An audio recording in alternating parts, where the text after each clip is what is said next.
lie about it. You could, though. I'm saying you could. It could be just a blatant lie. At 88, Morgan Freeman reveals his most hated actors. He publicly roasted Denzel Washington for being presumptuous. He said that I looked at him after asking his name, and I told him this: kid, we click swords 3 times, I stab you, you fall down and die. He avoided Kevin Spacey years before anyone knew why. He called out Al Pacino for mistaking volume for intensity. The man with the voice of God has been quietly collecting enemies in Hollywood for decades. The other day, I was in Berlin Sunday, Monday, Tuesday, and I went to a restaurant Sunday night, and when I walked in, somebody at another table went, "Oh my God, it's Denzel." And I just kind of looked out the corner of my eye, and I moved on. We got to our table, the guy behind us turned around and went, "Morgan Freeman." These are the actors Morgan Freeman can't stand, and the brutal reasons why. So, let's get into it. Morgan Freeman is known for his gentle, godlike persona. But at the 2019 AFI Life Achievement Awards, he delivered one of the most savage celebrity roasts ever seen. His target? Denzel Washington, one of Hollywood's most respected actors. 40 years ago, 1979, Denzel and I were in a Joseph Pack production of Coriolanus. I was the lead. Denzel was a stage prop. The audience erupted in laughter, but Freeman wasn't done. He proceeded to tell a story that would humble even the proudest actor. Back in 1979, young Denzel Washington was fresh out of Fordham University, desperate to make an impression on the veteran Freeman. During rehearsals for the Shakespeare play, Washington approached Freeman with suggestions about extending their sword fight scene. He wanted more drama, more action, more time to showcase his skills. What happened next became Hollywood legend. What I actually said to Denzel was, "You're that brilliant young actor just out of Fordham University."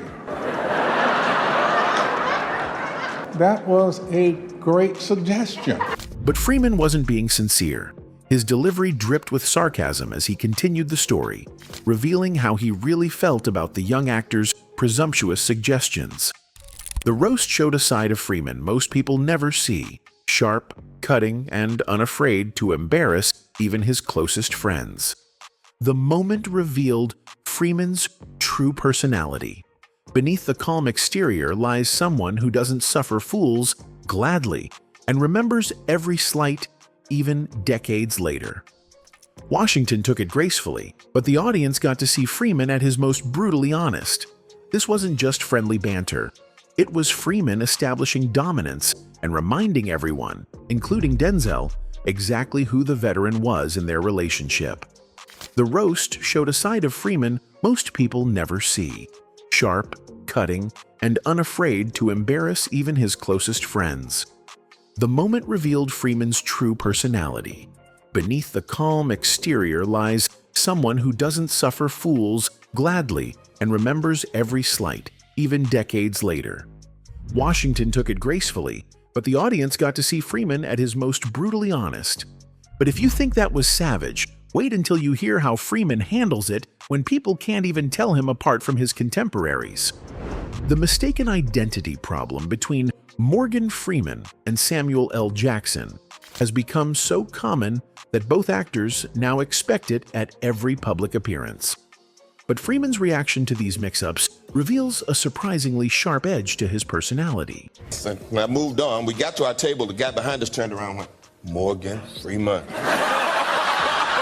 I said, "No, I'm not Morgan Freeman." Yeah, come on, you're Morgan Freeman." "No, I guarantee you, I'm not Morgan Freeman." Oh my God. Took my phone out, Googled Morgan Freeman, put his picture up, and did that. And the guy was like, "Yeah."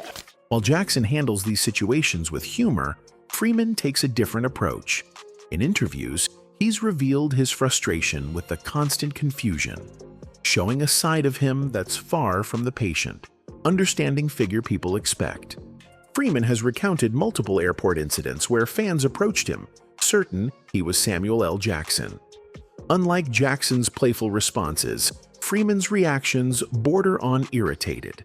He's described telling people firmly that he's not Jackson, only to have them argue with him about his own identity. The confusion has created an unexpected rivalry between the two legends. Both actors have built their careers on commanding screen presence and distinctive voices, yet the public seems unable to distinguish between them. This has led to some tense moments in industry circles. Freeman's competitive nature emerges when discussing Jackson's career. While he publicly maintains respect for his fellow actor, those close to the situation report that Freeman finds the comparisons diminishing to his own carefully crafted image. The mistaken identity issue highlights something deeper about Freeman's personality: his need for recognition and distinction. For someone who's spent decades building a unique brand, being confused with another actor strikes at his professional pride. Jackson has admitted that both actors deal with this constantly, but their different approaches reveal contrasting personalities. Where Jackson uses humor to deflect, Freeman's responses show someone who takes his individual identity very seriously. This ongoing mix-up has created an unexpected dynamic between two of Hollywood's most respected actors. The constant confusion reveals something deeper about how the industry and public perceive veteran black actors. But Freeman's reaction to other generational changes might surprise you even more. In a 2015 interview, Freeman was asked about modern actors using social media. His response was telling: "I don't understand why anyone would want to share their private life with strangers." The comment seemed harmless until reporters realized it was a direct shot at one particular megastar. Freeman's comment about social media wasn't random. It was specifically aimed at actors like Will Smith, who had recently begun sharing family struggles and personal moments online. Jada and I have, we weathered some storms, and that's really, for me, the only way that you can get to the other side. Freeman represents old-school Hollywood dignity, while Smith embodies modern celebrity culture. Freeman has built his career on carefully controlled public appearances and measured statements. Smith, by contrast, lives his life in the spotlight, sharing personal struggles and political opinions across social media platforms. This fundamental difference in approach has led to some revealing moments. During industry events, Freeman has been observed maintaining distance from Smith's more exuberant crowd. While never directly critical, Freeman's body language and brief interactions suggest someone uncomfortable with Smith's high-energy approach to celebrity. The generational divide became apparent during conversations about social justice and Hollywood representation. Freeman prefers quiet diplomacy and behind-the-scenes influence, while Smith uses his platform for vocal activism. These different philosophies have created subtle friction in their professional interactions. Freeman views Smith's generation as less serious about the craft. He's made subtle references to actors who prioritize fame over artistry, statements that industry insiders believe were directed at figures like Smith. The tension reflects broader Hollywood dynamics between established veterans and newer stars. Freeman represents a generation that earned respect through decades of serious dramatic work, while Smith built his career on blockbuster entertainment and personal brand building. Their different approaches to handling controversy have also created distance. When Smith faced public scandals, Freeman's response was notably measured and distant, suggesting someone who prefers to avoid association with dramatic public failures. This generational clash reveals Freeman's protective attitude toward his carefully cultivated reputation. But sometimes the biggest threats to that reputation come from unexpected places, like when Academy voters can't decide between two almost identical candidates. During the 2005 Oscar season, Freeman found himself nominated alongside Forest Whitaker in different categories. What should have been a celebration of black excellence became something else entirely when Freeman noticed the industry's reaction. The 2005 awards season created an uncomfortable situation. Freeman was nominated for Million Dollar Baby, while Whitaker was generating buzz for his dramatic roles. What happened next shocked industry insiders who witnessed Freeman's reaction firsthand.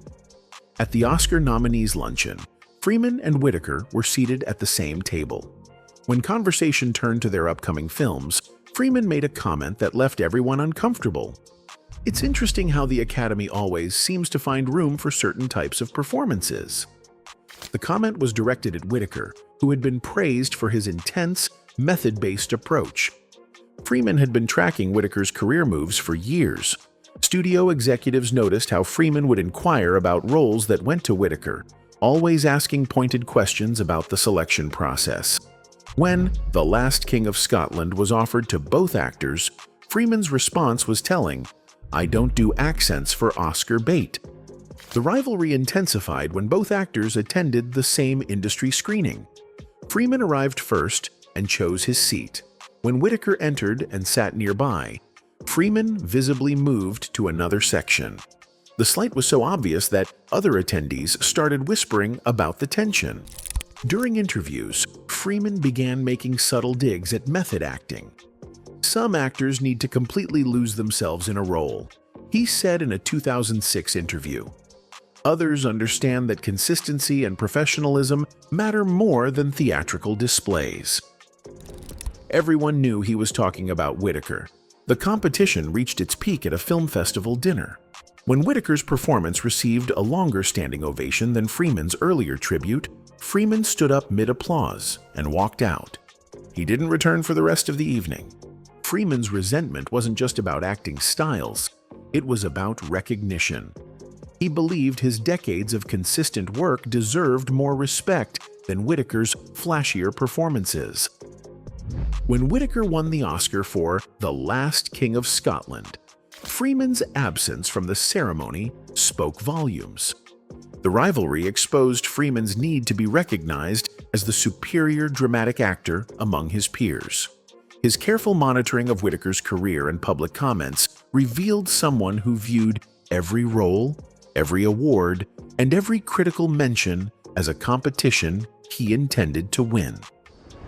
Freeman's most controversial statements about race came during a 2005 interview with Mike Wallace on 60 Minutes. When Wallace asked how to end racism, Freeman delivered a response that would haunt him for decades. "Stop talking about it." How are we going to get rid of racism until... Stop talking about it. I'm going to stop calling you a white man. Yeah. And I'm going to ask you to stop calling me a black man. The interview aired and immediately divided Hollywood. Some actors praised Freeman's wisdom. Others were stunned by what they saw as naive thinking about systemic racism. Don Cheadle was among the critics, though he never said so publicly. Cheadle had built his career on the opposite principle. He used every platform, every interview, every public appearance to highlight racial injustice. Where Freeman wanted to stop talking about race, Cheadle couldn't stop talking about it. I know for me, that's something that's always trucked in because it always matters. Yeah. It's not always the most important thing in every situation. The contrast became impossible to ignore. At industry events, Freeman would avoid diversity panels while Cheadle sought them out.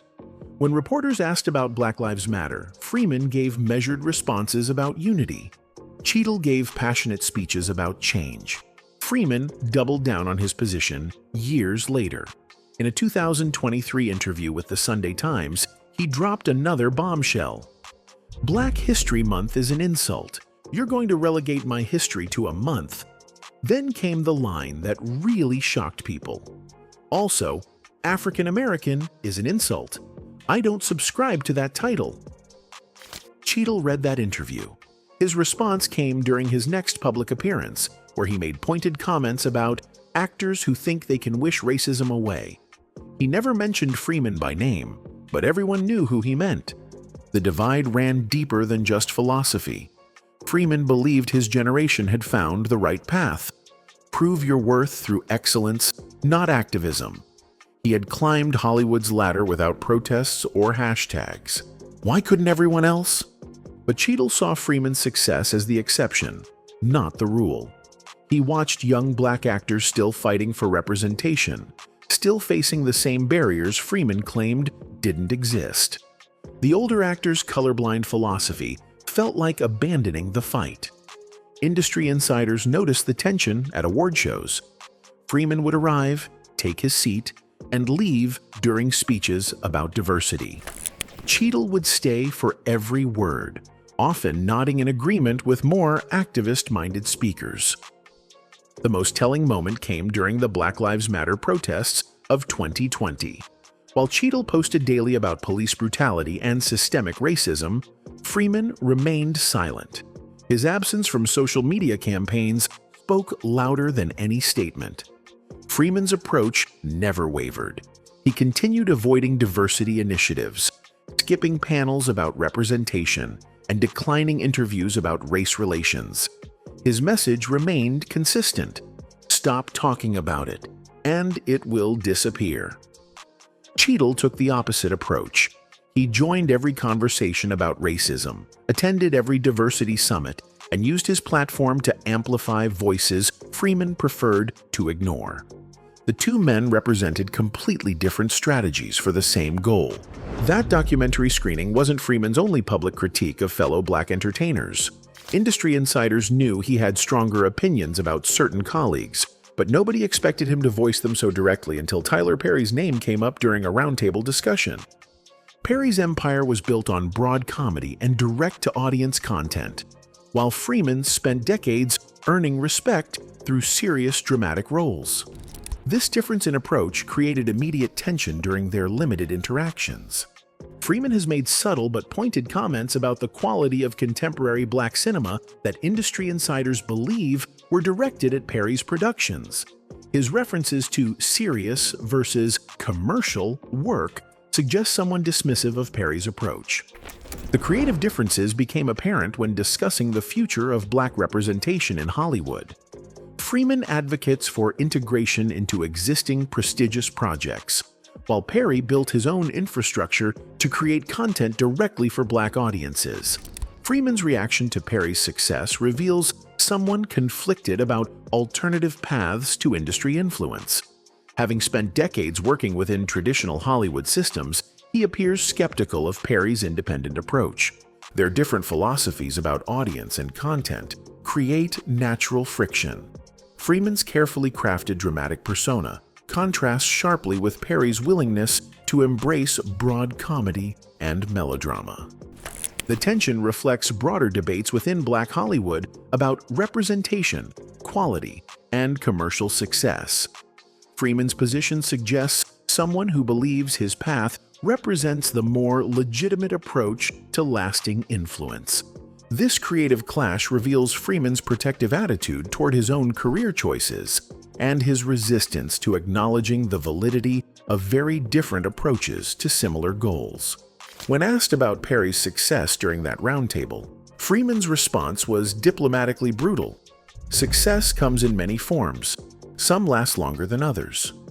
The comment might have been forgotten if Perry hadn't responded publicly, setting off a subtle war of words that revealed Freeman's feelings about another contemporary, one whose explosive acting style represents everything Freeman deliberately avoids.